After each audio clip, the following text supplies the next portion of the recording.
બોલો શ્રી પુરુષોત્તમ ભગવાનની જય, કાઠા ગોયરમાની જય। ઓમ શ્રી કૃષ્ણાય વાસુદેવાય હરયે પરમાત્મને પ્રણત ક્લેશનાશાય ગોવિંદાય નમો નમઃ, ગોવિંદાય નમો નમઃ।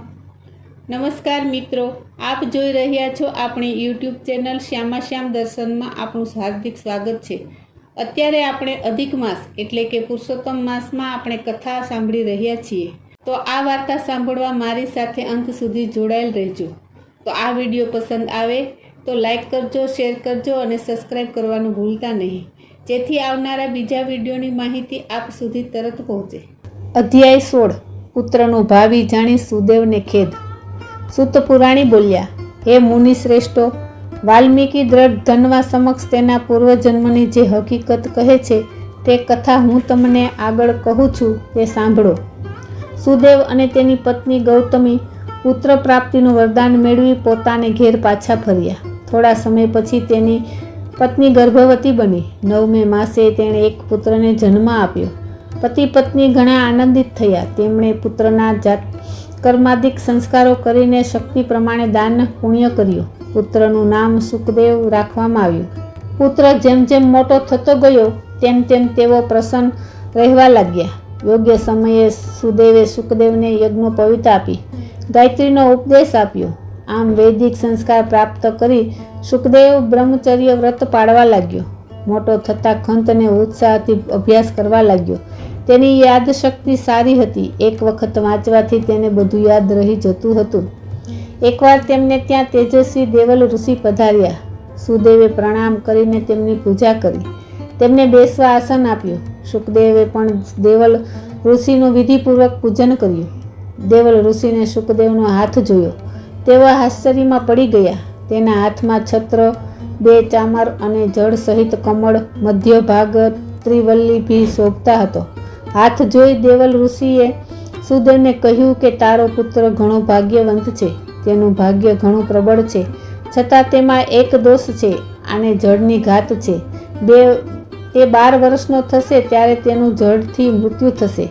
તે વખતે તમે ચિંતા કરશો નહીં। દેવની ઈચ્છા આગળ કોઈનું કંઈ પણ ચાલતું નથી, દરેક જન્મે છે અને મરે છે। આમ જણાવી દેવલ ઋષિ બ્રહ્મલોક ગયા। વિગત જાણી સુદેવ મૂર્છાવસ્થાએ જમીન પર પડ્યો। ગૌતમી પોતાના પતિના મસ્તકને ખોળામાં લઈ દિલાસો આપી કહેવા લાગી, હે સ્વામી, ભાવિ કોઈ પણ સંજોગોમાં મિથ્ય થતું નથી। રામચંદ્ર, યુધિષ્ઠિર, નળ જેવા ધર્માત્માઓને પણ દુઃખ વેઠવું પડ્યું હતું। દશરથ રાજાને પુત્ર વિયોગ સહન કરવો પડ્યો હતો। આવા અનેક દ્રષ્ટાંતો આપણી સમક્ષ છે, એટલે ધીરજ અને હિંમત રાખી શ્રી હરિનું સ્મરણ કરો। તેમણે આપણને પુત્ર આપ્યો છે, તે આપણને સહાય કરશે, તેમની ઉપર શ્રદ્ધા રાખો। પત્નીની વાણીથી સુદેવ શાંત પડ્યો અને તેનો શોક હળવો પડ્યો। આજની વાર્તા ભગવાને ભૂખ ભાંગી। નવા નગરમાં એક ડોસી રહે। ડોસીનું નામ ડાહીમા। ડોસીને એક દીકરો, દીકરાનું નામ ગંગારામ। દીકરો ભણવામાં ઘણો હોશિયાર, શરીર પણ સાજું નરવું, પણ ખાટલે મોટી ખોટ। એ ખાવા બેસે તો એક કોળિયો પણ ખાઈ ન શકે। ડોસી તો ચિંતામાં દુબળા પડવા લાગ્યા। ખાધા વગર તો કેમ જીવાય?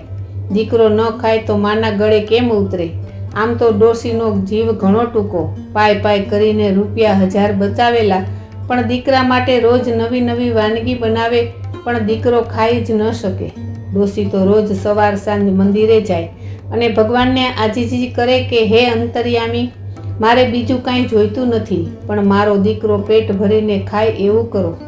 ગામમાં હતા એટલા બધા મંદિરે ડોસી ફરી આવે અને બધા દેવને એક જ પ્રાર્થના કરે કે મારા દીકરાને ખાતો કરો। પ્રભુ તો દયાળુ છે, સાચા દિલની પ્રાર્થના અવશ્ય સાંભળે। ડોશીની પ્રાર્થના પણ ભગવાને સાંભળી અને ડોશીનો દીકરો ખાવા લાગ્યો। ખાવા તો લાગ્યો, પણ એટલું ખાય કે ડોશીના હાંડલા સાફ થઈ જાય। 5 રોટલા કર્યા હોય તો 5 ખાઈ જાય અને 10 કર્યા હોય તો 10 ઝાપટી જાય।